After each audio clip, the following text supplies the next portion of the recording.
Hello everyone, and the latest Halo Infinite update is here. It's probably the biggest meta change in the game's life cycle, and in many ways, it really did change everything. But it doesn't matter. Why? Because the servers are so bad, for over half of the population, the game is completely unplayable. If you haven't played Infinite in a while, honestly, don't do it until the servers are fixed. Periodically, the game will repeatedly say, unable to connect to the dedicated server, and even today, 343 published an update saying that the root cause of the problem hasn't been found, and it's been weeks. 343 also said BTB/ranked are the primary playlist where this happens. It basically makes games load in with significantly less people, and for ranked, that's a massive issue, as games are regularly starting as 3v4s. BTB isn't so bad as it's 12v12, so a few players missing doesn't harm the flow as much. So, with all of that in mind, I have suffered today for your entertainment. I jumped onto Infinite to show off the update so you don't have to, and yeah, it's substantial. Some guns are completely ruined, some are amazing, and the meta, which is how the game plays, has radically shifted with this new update. There's also some interesting things that 343 hasn't shared that are in the files of the game now, but more on that later. The Bandit saw a significant rate of fire nerf. The time to kill now is exactly the same as the battle rifle, although the aim assist on the BR is significantly better. This means it's now pointless to pick up the Bandit in unranked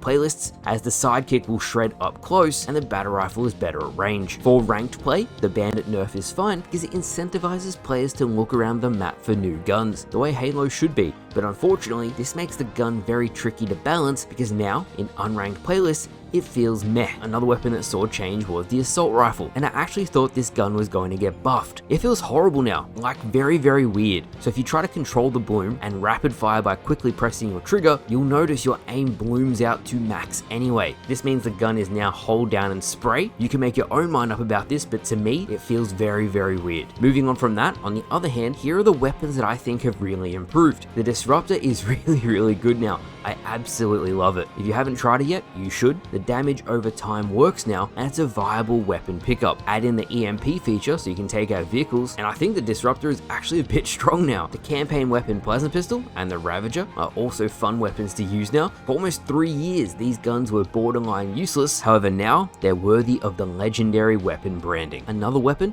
and I think it saw the biggest change overall, is the Sentinel Beam. You wouldn't have expected this, but this weapon is an absolute monster now. With its extended range and no damage drop off, it has one of the fastest time to kills. If you see it on the map, pick it up. It is so good to use. As a very quick side note, and I was surprised at how fast it is now, the skewer reload time is crazy. 343 said they want the skewer to be more of a sniper rifle. Unfortunately, the projectile, if you're on 50 or so ping, still doesn't accurately register. The projectile of the skewer weapon itself is still a bit inaccurate. I'll need more time to get hands on with this, but watch this space. Because of this fast reload, I might be able to do some crazy tricks with it. Now, as I'm talking about the meta, next up is grenade jumps. I'm glad they added it in, but it's something that never should have been removed. Stop changing things when there's literally so many other big issues to tackle Halo related. 343 was smart about this, as it will only launch a player if they're already midair. You can combine the repulsor and the frag grenade for a super massive jump, example on screen here, so you have to jump to get the boost. This feels very Halo, and I'm glad it's on the game. The last Sandbox edition I'm going to cover is the Banshee. If you haven't flown the Banshee post update, you need to give it a try. It's finally the way it should have been at launch. Before, if you even tapped a wall or an object or anything, the Banshee would just blow up for no reason. Now you can fly into things and it won't completely obliterate the Banshee's health. 343 also buffed both guns of the Banshee, which makes it a little strong now, but it's worth getting into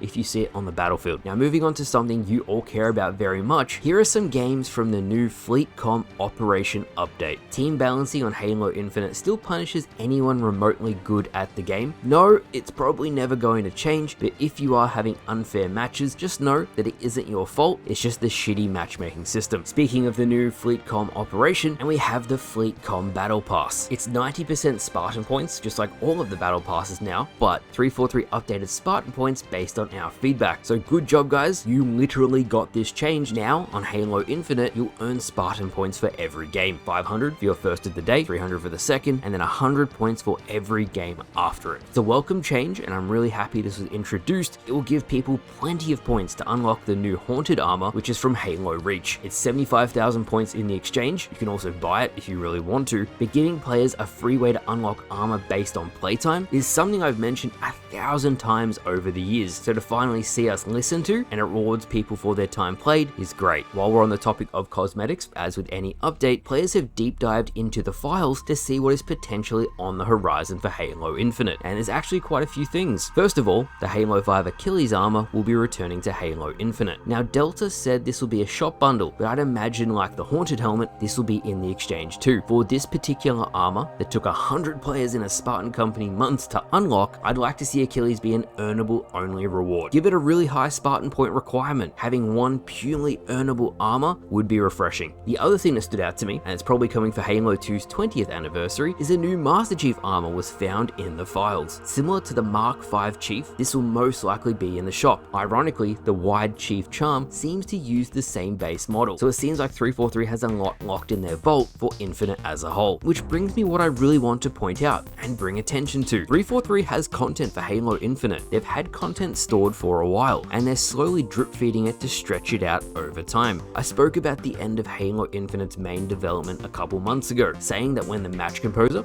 / champion ranks come to the game, and more on champ ranks in a second, once all of those promised features are delivered, 343 will slowly shift to working on the next game. Unishek at the latest HCS event said we're doing what we can with the resources we have, and while we still have teams on Halo Infinite, we're going to update it as much as we can. Here's what he said. This year has been pretty crazy, but I know we started with an announcement of, hey, we're working on future projects.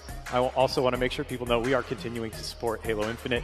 As you see with this update, we're trying to do as much as we can, where we can, while we still have teams working on various projects here at the studio. So yes, Infinite will continue to receive updates, probably not weapons or vehicles, but with the resources they have been given, the day-to-day devs, as I said months ago, will probably push out smaller updates and release the content they do have in said vault. That of course raises the question, what does 343 have up their sleeves? Well, we know they have a finished AI called Mati that never came out. VIP, which came out with this update, was finished for over a year. There's coatings that never came out, one for pure white and black colors, a potential new UI or menu, brand new custom game settings that never got released, near finished dev quality maps, and of course the leaked weapons and vehicles everyone would like, but there's doubts on if they'll ever release. There's also rumors that Assault and Griffball are coming, but again, nobody knows when. While we're on the topic of future content, yes, there's going to be new operations after this one. 343 has announced 2 new ones. One will be called Champion, and the one after that will be called Halo Wii. When the Champion operation rolls around, I would imagine this is when champion ranks will be introduced into the game, and I think maybe the Achilles armor will also launch as well. It would make sense. Champion ranks are for the top 200 Onyxes in that particular playlist. However, with the population nowadays, there's barely 200 high Onyx players, so I doubt all the champion ranks are going to get filled. Halloween will of course be for Halloween, October 31st, and it will have the return of Halo Reach's Pestilence. Will this be shop only or earnable? Time will tell. Lastly today, and it is the new content of this update, VIP launched on the game, and you can so tell it's developer made, not Forge. It has unique sound cues, a unique UI. It is a cool addition to the game, and VIP is pretty fun. Shame it took a year to come out, but here we are. And that's it. That is everything you need to know about the update. I went through all of the weapon specific changes in a video last week, so if you want to see exactly what's changed with each gun, give that a watch. In terms of content, the game is in a pretty good spot. There's decent playlist variety, and it seems to get updated every couple of weeks, but until 343 fixes those horrible server issues, your time is better spent elsewhere, and I think you should just keep up with the game on social media, at least until it's fixed, so you know what's going on. There even seems to be issues with the easy anti-cheat, as players are reporting after playing 3 to 4 games, easy anti-cheat will say it's not on, and people will need to restart their games. As always, leave your thoughts on the update in the comments below, let me know what you think. Thank you for watching, hope you enjoyed, and I'll see you guys later.